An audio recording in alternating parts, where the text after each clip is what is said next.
जम्मू आ गए, दिल्ली आ गए, अलग अलग जगह पे आ गए, और अभी सरकार उनको करेगी फिर से हम मेरी बात समझ गए क्या? सबके साथ मर्डर हो जाता है क्या? सारी बहुएं जला के मार दी जाती? Hello students, welcome to Pahuja law academy. आज हम बात करने वाले हैं एक बिल्कुल लेटेस्ट जजमेंट के बारे में। अभी कुछ ही दिन पहले एक जजमेंट आई है जिसका नाम है Celier LLP versus mister Sumati Prasad Pafna and others 2024। इस जजमेंट में एक बहुत इंपॉर्टेंट डॉक्ट्रीन की बात की गई है जिसको हम जानते हैं हेंडरसन डॉक्ट्रीन के नाम से। अभी हेंडरसन डॉक्ट्रीन क्या है? इसका नाम सुन के आपको लग रहा होगा कि कोई बहुत बड़ी हाइपर टेक्निकल चीज़ होगी, लेकिन ऐसा बिल्कुल नहीं है।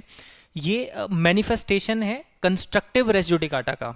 हमारे सीपीसी में, जो कि 1908 का है सिविल प्रोसीजर कोड, उसमें सेक्शन 11 का एक्सप्लेनेशन 4 कंस्ट्रक्टिव रेस जुडिकाटा की बात करता है। अब ये कंस्ट्रक्टिव रेस जुडिकाटा क्या है?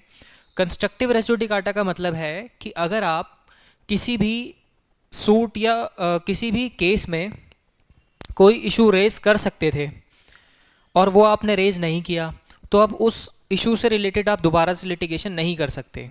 मतलब किसी भी पॉइंट को आप ग्राउंड ऑफ अटैक या डिफेंस बना सकते थे और आपने नहीं बनाया, तो आप उसी पॉइंट से रिलेटेड दोबारा से केस फाइल नहीं कर सकते।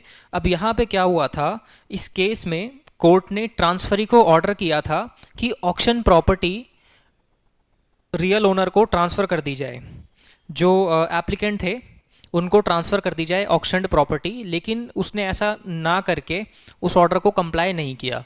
अब उसके बाद क्या हुआ, जिसको ऑर्डर किया था वही इंसान एक नया सूट लेकर आता है। वो पार्टी नया सूट लेके आई जिसमें उसने ऑक्शन की लीगैलिटी को चैलेंज किया। तो यहाँ सुप्रीम कोर्ट की बेंच डिवीजन बेंच थी जिसमें जस्टिस जेबी पारदीवाला और जस्टिस मनोज मिश्रा थे।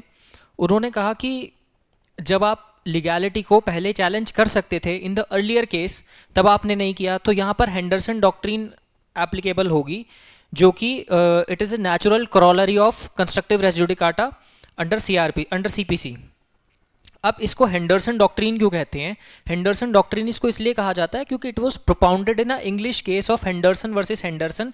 1843 का ये केस है।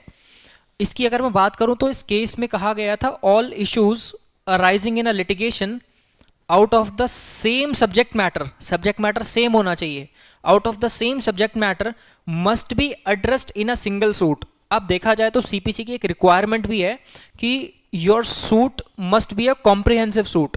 मतलब आप सभी चीज़ें जो आप उस सूट में उस सब्जेक्ट मैटर पे मांग सकते हो, जितने भी आपके प्रेयर हैं वो आप सब एक साथ मांगोगे। जो भी आप चीज़ें क्लेम करना चाहते हो वो आप अपनी प्रेयर में डाल दोगे एक साथ।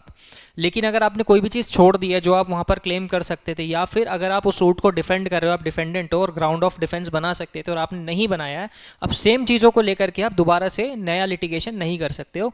तो ये हेंडरसन डॉक्ट्रीन है। आई होप आपको हेंडरसन डॉक्ट्रीन समझ में आई होगी। And for more informative videos like this, stay tuned with Pahuja law academy. Thank you. Subscribe for more content.